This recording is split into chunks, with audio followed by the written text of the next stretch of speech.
Oh, hello friends. Mr. Reichle here again. Welcome back to my neighborhood. What is Mr. Reichle going to teach you today? You come join me, we'll find out.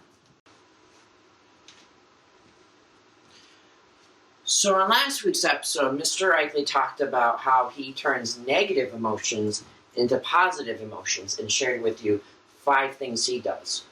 In every episode this week, he's asked you guys to think of one positive thought a day. Now in today's episode, we're going to talk all about kindness. What kindness is and what we can do this week to be kind not only to our friends and neighbors, but also to ourselves. So why don't you join me today in another episode of Mr. Reichle's Neighborhood. So I've come up with 5 random acts of kindness that you can do this week at home to your mom, dad, brother, sister, grandma, grandpa, anybody. You can do any of these 5 things. All right, so the first skill I'm going to teach you today is really simple. It's a smile.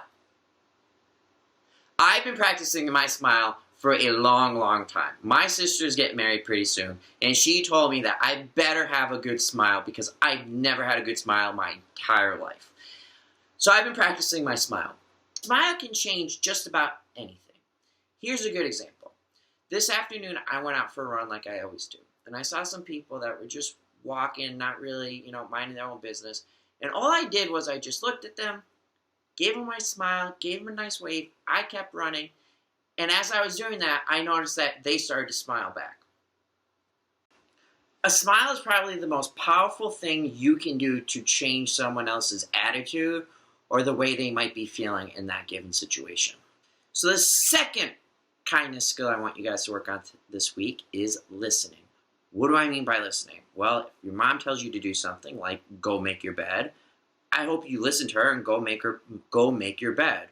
Or dad tells you to do something like go get the mail, I hope you listen to him and go get the mail. Listening is a really great skill to have.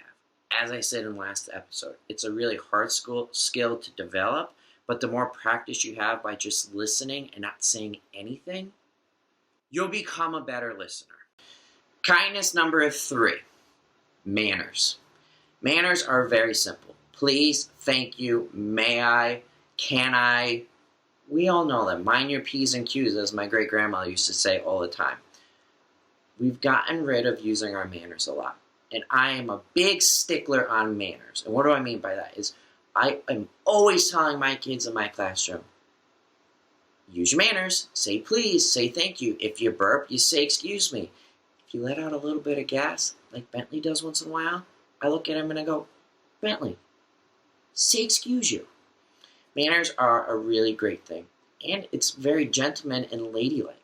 Saying I always say to my kids is manners maketh man. And it's true. Random act of kindness challenge number 4. Teach or share something that you love with someone that you love. I teach you guys something that I care or I love every single day. It's a story, it's a lesson, it's a skill, or I just teach in general.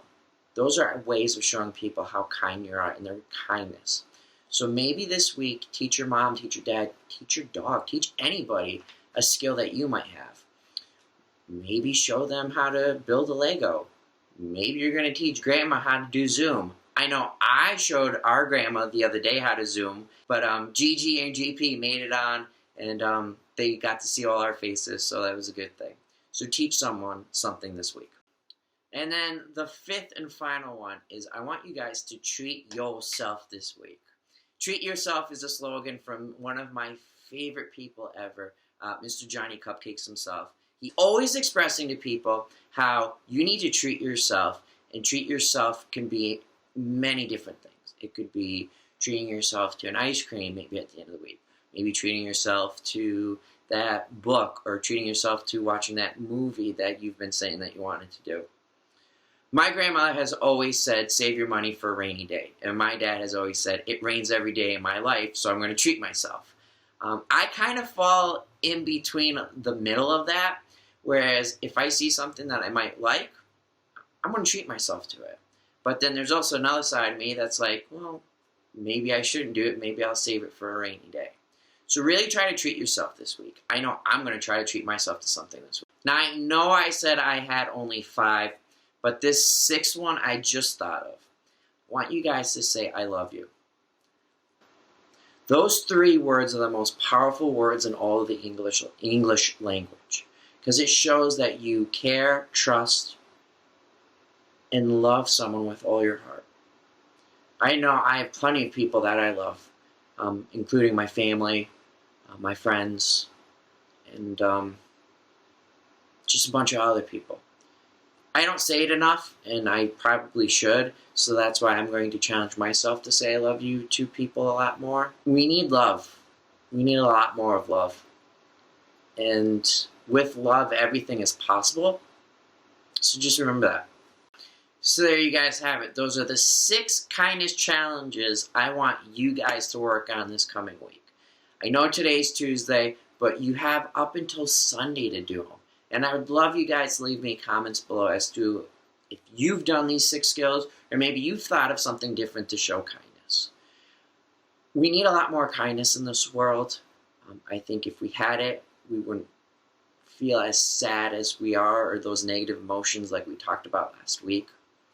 I know I struggle sometimes with showing kindness, but it's something I'm really working on, and I'm really going to work on these 6 skills this week. So just know that you're not alone in doing this. Mr. Reichle is right there with you, doing them with you. I hope you guys enjoyed another episode of Mr. Reichley's Neighborhood. I know I did. Please continue to like and subscribe to my channel. Keep reading, and I will see you all again tomorrow. Bye.